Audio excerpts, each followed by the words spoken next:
एग्जामगंज में आपका स्वागत है। आज हम लोग पॉलिटी के सीरीज में लोकसभा के बारे में अध्ययन करेंगे। लोकसभा लोकसभा जो है इसे the house of the people भी कहा जाता है। लोकसभा जो है इसे हाउस ऑफ द पीपल भी कहा जाता है। यह ब्रिटेन के हाउस ऑफ कॉमन, नोट कर लीजिए, इंग्लैंड के हाउस ऑफ कॉमन की तरह हमारे यहाँ लोकसभा है, यानी ये आम जनों की सभा होती है। भारतीय जनता प्रत्यक्ष रूप से अपने प्रतिनिधि का चयन करके संसद भेजती है और ये लोकसभा के जो सदस्य होते हैं जनहित में जनता के लिए कार्य करते हैं। तो हाउस ऑफ कॉमन्स क्लियर है। इस सदन को निम्न सदन के नाम से भी जाना जाता है। कुछ फैक्चुअल जानकारी है। लोअर हाउस यानी निम्न सदन, निम्न सदन के नाम से भी इसे जाना जाता है। भारतीय लोकतंत्र में फर्स्ट लोकसभा का गठन 1952 में हुआ था। 1952 में हुआ था और इसके लिए चुनाव हुआ था 1951 में। क्लियर है। 1951 के चुनाव के आधार पे इस लोकसभा का गठन किया गया था। तो आइए लोकसभा के बारे में आपको अन्य कई सारी विस्तृत जानकारियां भी प्रदान की जाएगी। तो एक एक करके देखते हैं। इसमें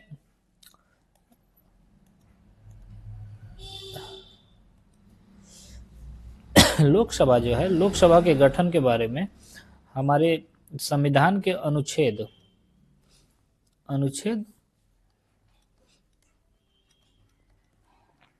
81 में चर्चा किया गया है इसके गठन के बारे में। गठन कैसे होगा और इसके सदस्य कौन कौन हो सकते हैं, इसके सदस्य के बारे में भी जानकारी दी गई है। लोकसभा के सदस्यों की जानकारी अनुच्छेद 81 में, काफ़ी महत्वपूर्ण अनुच्छेद है। इनके सदस्यों की कुल संख्या जो होती है, मैक्सिमम सदस्यों की कुल संख्या 552 हो सकती है वर्तमान में। समय समय के साथ इसे बढ़ाया जा सकता है, ऐसा प्रोविजन है। संसद जो है इसके लिए अपने यहाँ से प्रस्ताव पारित करके इसकी संख्या बढ़ा सकती है। वर्तमान में 552 मैक्सिमम सदस्य हो सकते हैं। इसको 3 कैटेगरी में डिफाइन किया गया है। एक जो भारत राज्यों का संघ है, तो जो हमारे स्टेट हैं वहाँ से चुने जाने वाले सदस्य। दूसरा जो केंद्र शासित प्रदेश है यानी यूनियन टेरिटरीज जो है हमारी, उससे चुने जाने वाले सदस्य। और तीसरा 2 आंग्ल भारतीयों का मनोनय भी होता है। आंग्ल भारतीय, यदि ऐसा लगेगा कि आंग्ल भारतीय समुदाय जो है उसका प्रॉपर यहाँ पे रिप्रेजेंटेशन नहीं है, तो ऐसी स्थिति में उनको मनोनीत किया जा सकता है। देखिए, स्टेट जो है, राज्य, प्रत्येक राज्य के लिए अपना एक निर्वाचन, प्रत्येक राज्य जो है निर्वाचन क्षेत्रों में बटा हुआ है। लोकसभा निर्वाचन क्षेत्र में प्रत्येक राज्य बटा हुआ है। लोकसभा निर्वाचन क्षेत्र, और प्रत्येक निर्वाचन क्षेत्र के लिए एक पद है। और इस प्रकार पूरे देश में 530 सदस्य निर्वाचन क्षेत्र है और इतने ही सदस्य राज्यों से चुन करके आते हैं। उसी प्रकार 20 सदस्य जो हैं यूनियन टेरिटरीज से चुन करके आते हैं और आंग्ल भारतीय समुदाय से 2 सदस्यों को मनोनीत करने का इनका मनोनय होगा। मनोनय करने का हमारा कॉन्स्टिट्यूशन प्रावधान करता है और यह प्रावधान जो है भारतीय संविधान के अनुच्छेद 311 के अंतर्गत किया जाता है। क्लियर है। अनुच्छेद 311। इधर हमारे लोकसभा के गठन की बात अनुच्छेद 81 में और इसका जो है 311 में। इतना हो गया। इसके बाद इसको आगे देखते हैं कि अभी हम जो बात कर रहे थे उसमें एक फैक्ट आपको बता दें कि अभी हमने देखा था कि हमारे यहाँ मनोनयन की बात हो रही थी, 2 सदस्यों का मनोनयन किया जाएगा। ये जो सदस्य हैं 2019 में, नोट करिएगा, बड़ा इंपॉर्टेंट है, 2019 में भारतीय संसद ने एक रेजोल्यूशन पारित किया, 104वां संविधान संशोधन, 104th संविधान संशोधन। इसके माध्यम से इसने आंग्ल भारतीय समुदाय के मनोनयन को, जो 2 सदस्यों का मनोनयन किया जाता था, उसको कैंसिल कर दिया। आंग्ल भारतीय, इनका मनोनयन नहीं किया जाएगा। क्लियर है? तो ये प्रोविजन जो 311 अनुच्छेद में था उसको हटा दिया गया है। चलिए हम इसके बाद और आगे बढ़ते हैं और नेक्स्ट देखते हैं कि जो हमारे यहाँ सदस्य हैं इसमें कुछ और फैक्ट आपको समझ लेना चाहिए कि एससी और एसटी समुदाय के लिए सीटें आरक्षित की गई है, सीटों को रिजर्व किया गया है ताकि एससी एसटी समुदाय का लोकसभा में प्रतिनिधित्व सुनिश्चित किया जा सके, प्रतिनिधित्व सुनिश्चित हो सके। क्लियर है? तो इनका चयन किया गया, इनके लिए रिजर्वेशन का प्रावधान किया गया है। आइए अब इन सदस्यों को, यानी लोकसभा के सदस्य जो हैं, उनके चुनाव की प्रक्रिया को भी समझना बहुत जरूरी है। चुनाव जो होता है वो वयस्क मताधिकार के आधार पे होता है, वयस्क मताधिकार की व्यवस्था की गई है हमारे यहाँ। ये भारतीय संविधान के, हमारे संविधान के अनुच्छेद 326 में वयस्क मताधिकार की चर्चा की गई है। क्लियर है? वयस्क मताधिकार से आशय है वैसा भारतीय नागरिक जिन्होंने अपनी 18 वर्ष पूर्ण कर ली है, वह मतदान करने के योग्य माना जाता है, मतदान कर सकता है। ओके। पूर्व में यह उम्र सीमा 21 वर्ष थी, जिसे भारतीय संविधान के 61वें संविधान संशोधन द्वारा 1988 में इसे घटा करके 18 वर्ष कर दिया गया। यानी अब कोई भी व्यक्ति जिसने अपनी 18 वर्ष उम्र पूर्ण कर लिया हो, उसका नाम मतदाता सूची में शामिल किया जाता है, मतदाता सूची में शामिल होता है, और वो व्यक्ति चुनाव मतदान करने के लिए योग्य हो जाता है। और ये डायरेक्ट यानी प्रत्यक्ष रूप से मेंबर ऑफ पार्लियामेंट का, लोकसभा के सदस्य का, एमपी का चुनाव करता है। ओके, क्लियर है? आइए नेक्स्ट, इसके बाद हम आगे देखेंगे कि हमारे जो भी सदस्य चुनाव लड़ना चाहते हैं, जो भी सदस्य हमारे यहाँ चुनाव लड़ना चाहते हैं, उनके लिए क्या क्या एलिजिबिलिटी होनी चाहिए, उनकी अर्हताएं क्या क्या हो सकती है। यदि आप चुनाव लड़ना चाहें तो क्या क्या अर्हता आपके पास रहनी चाहिए। तो इसको बड़ा ध्यान से देखने की बात है, बहुत सिंपल चीज़ है। फर्स्ट तो यही है कि भारत का नागरिक हो, भारतीय नागरिक ही चुनाव लड़ सकता है। क्लियर है? दूसरा है कि उसकी उम्र 25 वर्ष पूर्ण हो गई हो, यानी 25 वर्ष आयु पूर्ण जो कर लिया वो व्यक्ति चुनाव लड़ने के योग्य है। तीसरा चीज़ है कि उसे 2 या अधिक वर्षों का सजा न हुआ हो, 2 या अधिक वर्ष का कारावास सजा नहीं हुआ हो। थर्ड चीज़ है कि वो दिवालिया घोषित नहीं किया गया हो, दिवालिया घोषित नहीं हो। क्लियर है? दिवालिया घोषित नहीं हो। और चौथा है कि वो व्यक्ति मानसिक रूप से विकृत नहीं हो, यानी मेडिकल ऑफिसर उसको विकृत साबित नहीं किया हो, विकृत चित्त का सर्टिफिकेट नहीं दे दिया हो, यानी वो आदमी विकृत चित्त नहीं होना चाहिए। ये जो है मानसिक रूप से विकृत चित्त जो है, इसको डिसाइड करने के लिए मेडिकल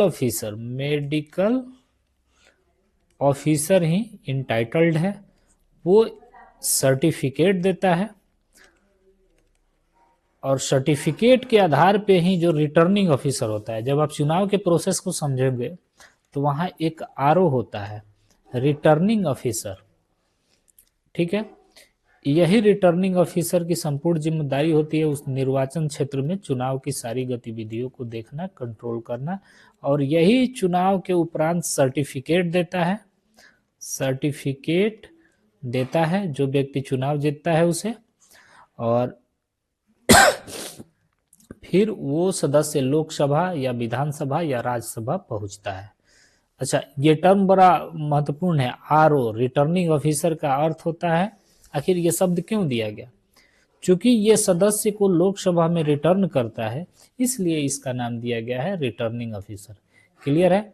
अब आगे देखते हैं। कुछ और फैक्ट है। लोकसभा का कार्यकाल 5 वर्ष का होता है, 5 वर्ष का कार्यकाल रहता है, 5 वर्ष। और इस कार्यकाल की जो गणना होती है प्रथम बैठक से प्रारंभ होती है, प्रथम बैठक से इसकी गणना प्रारंभ होती है, प्रथम बैठक से। नोट करते जाइएगा, बड़ा इंपॉर्टेंट है। इसके साथ साथ कुछ और भी कंडीशन है। यदि राष्ट्रपति जो है चाहे तो राष्ट्रपति 5 साल से पूर्व भी इसका विघटन कर सकता है। क्या करेंगे? राष्ट्रपति विघटन कर सकते हैं लोकसभा का। इस विघटन के लिए जरूरी है कि राष्ट्रपति को मंत्रिपरिषद की सिफारिश पे विघटन करते हैं, यानी इसमें मंत्रिपरिषद की सिफारिश आवश्यक है। ओके, क्लियर है? इसके साथ साथ ये 5 वर्ष के कार्यकाल को और आगे भी बढ़ाया जा सकता है। आपातकाल की स्थिति में इसे आगे बढ़ाया जा सकता है, और आगे बढ़ाने की लिमिटेशन है, एक बार में अधिकतम 1 वर्ष के लिए ही बढ़ाया जा सकता है, एक बार में अधिकतम 1 वर्ष के लिए बढ़ाया जा सकता है, और फिर उसके बाद आवश्यकता महसूस हुई तो फिर 1 वर्ष बढ़ाया जा सकता है। हमारे संविधान में इसका कोई लिमिटेशन नहीं है कि इसको कितनी बार बढ़ा सकते हैं, ऐसे में ये अनंत बार भी बढ़ाया जा सकता है। आपातकाल के संदर्भ में कई सारे प्रश्न भी महत्वपूर्ण रहे हैं, आपको पता है इसके बारे में। जैसे आपको ये आइडिया है कि हमारे यहाँ 1975 में इमरजेंसी लगा था, और जो कार्यकाल आप देखे होंगे कि वो बढ़ा करके 1977 तक उसको बढ़ाया गया था। क्लियर है? तो आपातकाल के दौरान इसे बढ़ाया जा सकता है। नेक्स्ट हम देखते हैं कि लोकसभा की शक्ति क्या क्या है और उनके कार्य क्या क्या है। लोकसभा जो है उसके कार्य और शक्ति का जब आप अध्ययन करेंगे तो कार्य एवं शक्ति के बारे में जब आप देखेंगे तो इसको बहुत व्यापक शक्ति प्राप्त है। सबसे पहले आप देखेंगे तो कानून का निर्माण करना, विधान बनाना, विधान का निर्माण करना, तो विधान बनाता है तो विधायी शक्ति इसको प्राप्त है। इसके अंतर्गत आप देखेंगे कि संसद जो है बहुत सारे कानून बनाती है, जो लोकसभा और राज्यसभा से पारित होने के बाद राष्ट्रपति के पास जाता है, और उनके स्वीकृति के उपरांत वो अधिनियम बन जाता है और पहले विधेयक रहता है। तो ध्यान दीजिए कि लोकसभा में सभी प्रकार के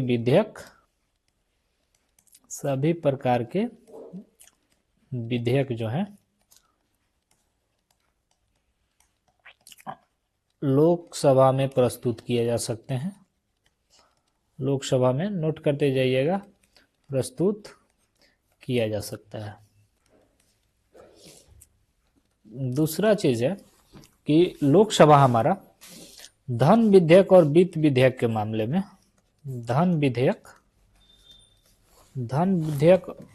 वित्त विधेयक के मामले में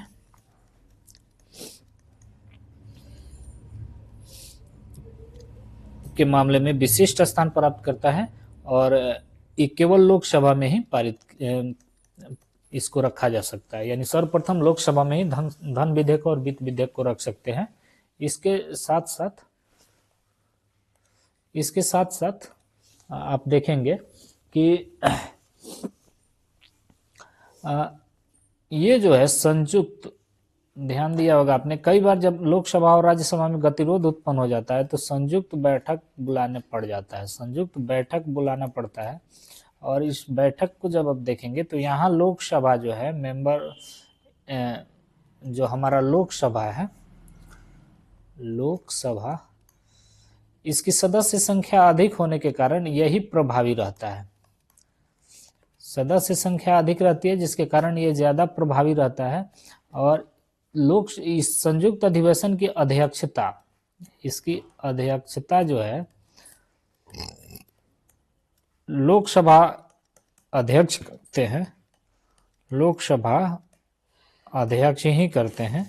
तो ये इसके कुछ महत्वपूर्ण इसको बेनिफिट मिल जाते हैं। थर्ड चीज, एक और चीज है कि मंत्री परिषद जो है जो निर्णय लेता है, तो मंत्री परिषद भी इसी के प्रति उत्तरदायी होता है। मंत्री परिषद लोकसभा के प्रति उत्तरदायी होता है, ठीक है, उत्तरदायी होता है लोकसभा के प्रति। लोकसभा के प्रति उत्तरदायी होने के कारण भी इसका काफी महत्व है। इसके साथ साथ आप देखेंगे बजट जो है, बजट भी लोकसभा से पारित कराना पड़ता है। बजट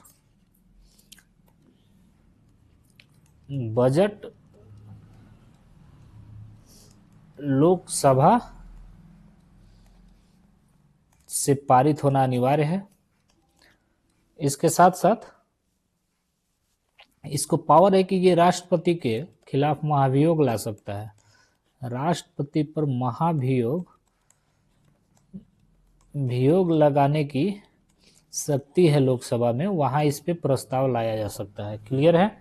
इसके साथ साथ यह माननीय सर्वोच्च न्यायालय सुप्रीम कोर्ट और माननीय हाई कोर्ट के जो भी न्यायाधीश है, इनके जस्टिस जो भी हैं, उनको हटाने का प्रस्ताव यह दे सकता है। हटाने का प्रस्ताव करने की भी इसकी शक्ति है। तो ये लोकसभा की महत्वपूर्ण शक्तियां हैं जिसके आधार पे आप देखेंगे कि ये कार्य करता है। आज के लिए इतना ही, बहुत बहुत धन्यवाद।